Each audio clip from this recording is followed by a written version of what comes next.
Okay, this lesson is on series, and so actually sequences, you call it. So like it's basically just a pattern. So I have some patterns shown up here. But you can sort of see if we count the blocks here, it goes 1, 3, 5.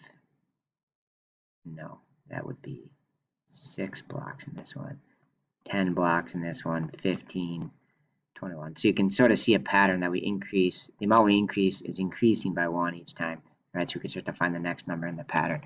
And this was all chapter 9, which we didn't get to, but I'm going to show you what it kind of looks like on the ACT. You don't have to know, there's like a ton of formulas and stuff in this chapter, but you really don't actually have to know them for the ACT. You just have to kind of reason your way through the situation. And it does help to know some vocabulary. So the main part in the beginning is just to learn the vocabulary. Okay, so a sequence is just an ordered list of numbers, and it doesn't have to be, but generally there's going to be a pattern. Like this is just a plus 3 pattern. All right, and then these are sometimes called like A sub n. A lot of times, in at least our book, we'll use that notation. So those are the values, and these are the positions. So like the first position is 1, the second position is 4, the third position is 7, fourth position is 10. All right, and so these numbers down here, the 1, 4, 7, 10, are also sometimes called the terms. So you might say like the first term in the sequence is 1, the third term would be 7, etc., etc. All right, at least for the example that I've drawn up there. Okay, and so here's just another pattern, slightly different. Looks like this one's multiplying by 2, but you would have the position and then the value at the position. Okay, so when it says something like find the 8th term, this one would be the first term, and then we just have to keep going until we find the eighth term, the value in the 8th spot. Right, so it looks like this pattern, just multiplying by -2 each time. That's why it goes positive, negative. So this would be -320, and multiplied by -2 again, so this would be positive 640. So that would be the 8th term in the sequence. Okay, so a couple vocab things here to know is this is called a geometric sequence. Maybe you remember this from Algebra 1. When you multiply or divide by a consistent amount, that's geometric. The amount that you multiply or divide by is called like a common ratio, or just sometimes called like a ratio. So in this case, the ratio would be -2. It's whatever you multiply by each time, right? So like this would be another geometric one from the previous slide, and we're just multiplying by 2. So that's our ratio between terms is 2. And sometimes they're fractions, like they might have a pattern where you multiply by half. So something like 150, then 25, then 12.5. That's really like sort of dividing by 2, but you could also call it multiply by 1/2. So that 1/2 is called our ratio. Okay, so this pattern is a little bit different. This one looks like we're adding 2. Right, so this pattern's name is called arithmetic or arithmetic. I've heard it said both ways. Okay, so this is arithmetic sequence. And again, we get to find the 8th term. We just continue out the pattern, continuing out adding by 2.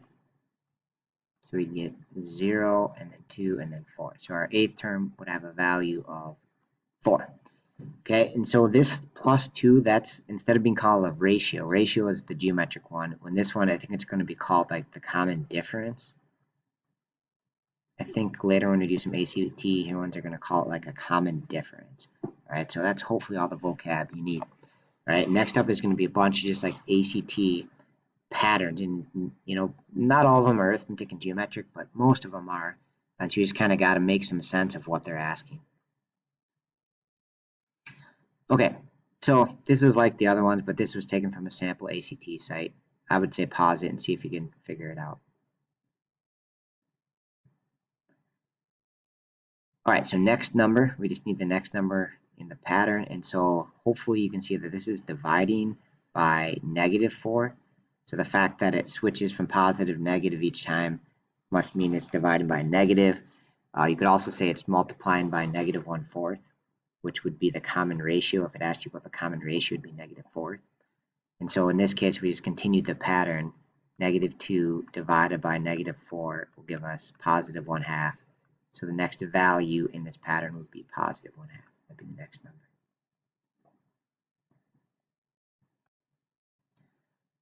All right. Again, I would kind of pause, try this one. You could try a guess and check method. You can try lots of different things here, but give it a shot before watching the answer.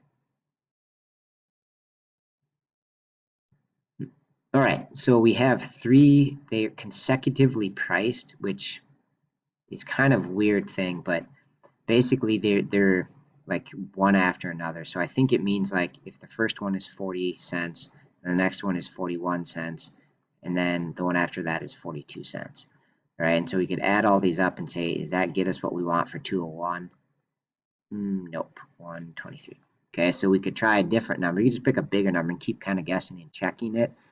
Would be actually probably not a bad strategy here. If you want the more math way of doing it, is they write it as like the first one as n, and then the next one as 1 more than that, and then the one after that 2 more than the original one.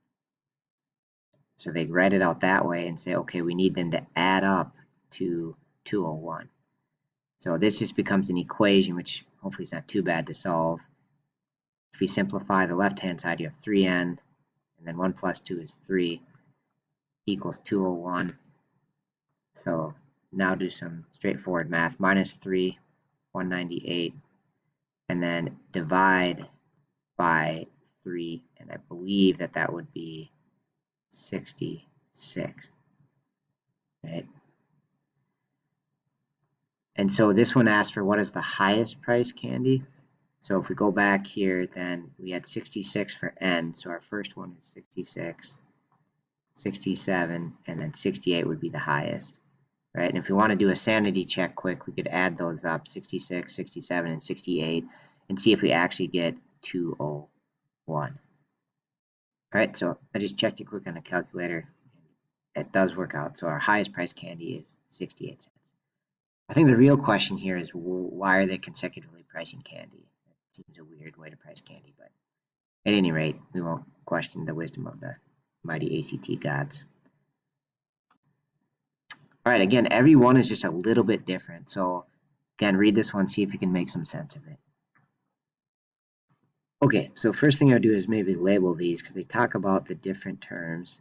And they talk all the way out to the 7th term a little bit. And it looks like this pattern is dividing by 4. So this would be 1, and then this would be 1 divided by 4, and then this would be 1/16. I'm kind of multiplying by a 4th there, which is the same thing as divide 4. So that actually, this one seems right to me, right? Try and circle it. I'm not so great circling with this pad, but I could try the other one. Common difference doesn't make sense. That's arithmetic.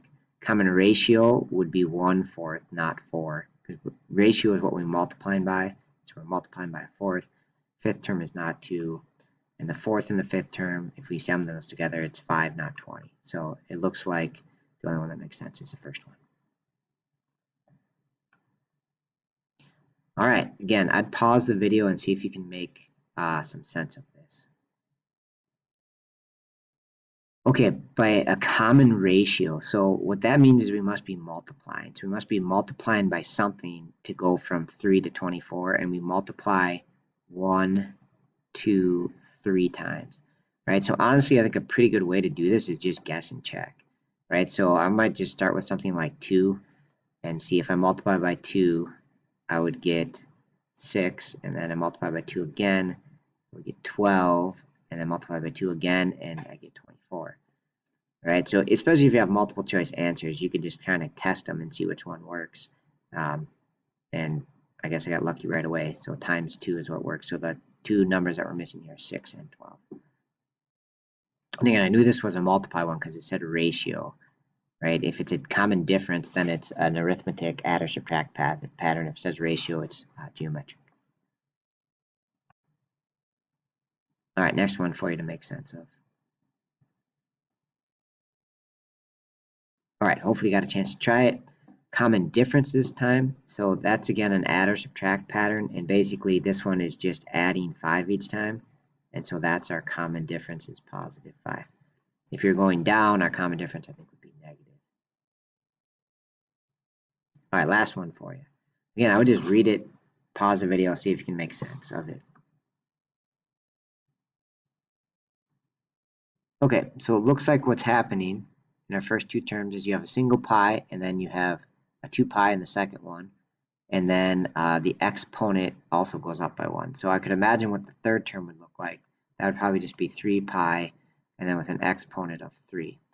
That would be our third term, right? Our third spot. Sorry, that looks like a fraction, but it's just meant to be the third spot. It's 3 pi to the third. Right, so for the 38th, my guess would be it would be 38 pi's, which is not a choice, apparently. Well, I do have 38 pi's here.